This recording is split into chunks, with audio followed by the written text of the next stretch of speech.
ঢুকছে করতে পারে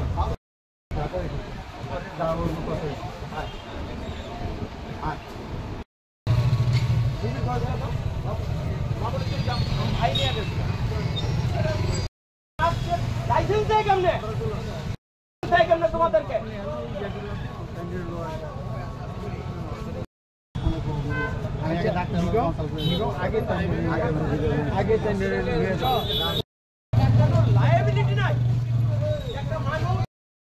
ওষুধ 2 নম্বরে এরা বিক্রি করবো, কোনো লাইবিলিটি নাই।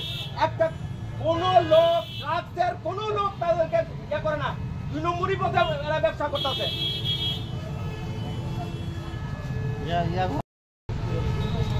জেনোসিন এই দেখো 1124 নিখিল চক্রবর্তী অসুস্থ আর কি, আমরা মানে জেনোসিনটা দেওয়া কেটা কেটা আছে। হ্যালো 2024 না না, আমি ওখান থেকে ওদের সাথে বলছি, ওরা অ্যাডমিট করছে কারণ আমাদের তাড়াতাড়ি নিয়ে গেছে, আমার ভাই নিয়ে গেছে, নিয়ে যাওয়ার পরে এটা পুশ করা হয়ে গেছে। ওকে জিজ্ঞেস করলাম যে তোমরা এটা কি করে, অ্যাডমিট করেছে।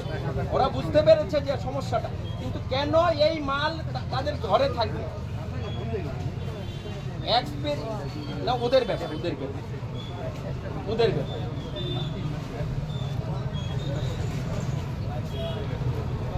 না না না, তাহলে মানে এখন যদি লোকটার যদি কোনো কিছু হয়, সে লাইবিলিটিটা কে নেবে? সেটা আমি তো ইনোসেন্ট, আই এম নট। হ্যাঁ না না, অথরিটি নেবে ঠিক আছে, কিন্তু আমি অথরিটিকেই বলছি আপনি অ্যাকর্ডিং টু ইউ আপনার রেসপন্সিবিলিটি, আপনি ফোন করেছেন, থ্যাংক ইউ টু। কিন্তু ব্যাপারটা হচ্ছে কি, এরা তো এরকম অনেক ব্যবসা করছে, যারা লেখাপড়া জানে না তারা তো নিয়ে পুশ করে মরে যাচ্ছে, দায়বদ্ধতা যাচ্ছে ডাক্তারের উপরে, নার্সের উপরে, ডাক্তারের উপরে যাচ্ছে ওদের সমস্ত লায়াবিলিটি। ওরা এই ধরনের ওষুধ ইয়ে করছে। হ্যাঁ বলুন। আচ্ছা আচ্ছা, একটা ইঞ্জেকশন ওনার এখান থেকে নেওয়া হয়েছে, উনি 11/24 এক্সপায়ারি ডে সেটাকে আমাদেরকে প্রোভাইড করছেন, এবং এটা নিয়ে সেটা হয়তো তারা ওরার মধ্যে নিয়ে গেছেন। লোকটা পেশেন্টটা খুবই খারাপ, আপনারা চিনবেন, এখানের কর্পোরেটর নিখিল রঞ্জন চক্রবর্তী।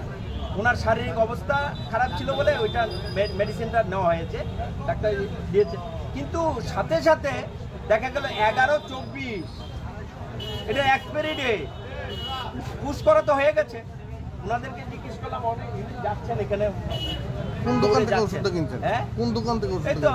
এই তো আপনার পেছনে যে অ্যাপেলো সাইনবোর্ডটা আছে, এই দোকান থেকে নিয়েছি। কি নাম দোকানের নাম? কি? Apollo medical chemist and druggist. ইনজেকশনটা কি ওনার জেনোসিন। হ্যাঁ এই তো কোথায় রে ও ভাই, যে ইনজেকশনটা নেওয়া হয়েছিল এগুলো থেকে, সেটা কি পুশ করা হয়েছে? হ্যাঁ, এখন ওনার শারীরিক অবস্থা কি? এর জন্যই তো আমি ছুটে আসা, আমার মামা হন, আমি এর জন্য ছুটে আসা। এখন আপনারা মানে কি চাইছেন? না অব্যবস্থার অবস্থা দেখছি আর কি, কারণ ওরা বিক্রি করে কি করে, 11/24 মাল এদের দোকানে রেখে এরা বিক্রি করে কি করে? অথরিটি কি করছে? এইভাবে কি চলতে পারে? এখন একটা দোকানে আমি একটা শিক্ষিত মানুষ যারা লেখাপড়া জানে না তাদের অবস্থাটা কি, বা ইমার্জেন্সি তারা উড়া করে ওষুধটা নিয়ে যাবে, পেশেন্টকে দেবে, সে অবস্থায় যদি ইনভ্যালিড ওষুধ যদি পার্সু করে তাহলে কি হবে? মানুষের অবস্থাটা কি হবে?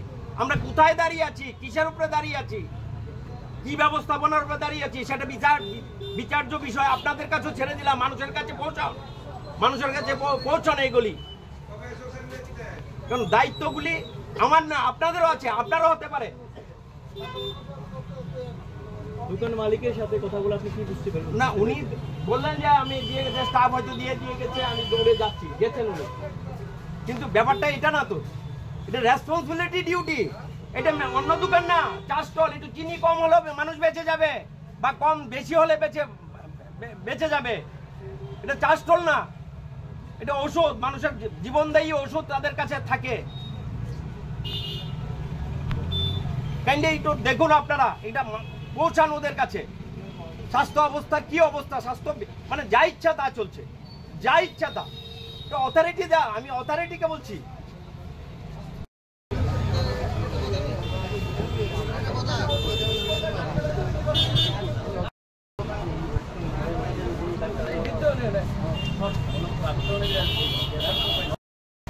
ঢুকছে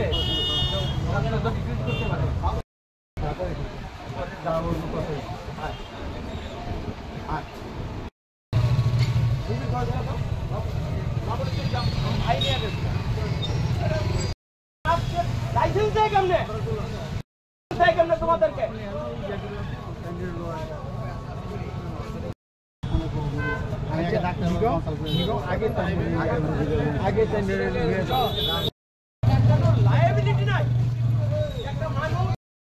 ওষুধ 2 নম্বরে এরা বিক্রি করবো, কোনো লাইবিলিটি নাই। একটা কোন লোক ড্রাগসের কোন লোক তাদেরকে ইয়ে করে না, 2 নম্বরই পথে এরা ব্যবসা করতেছে।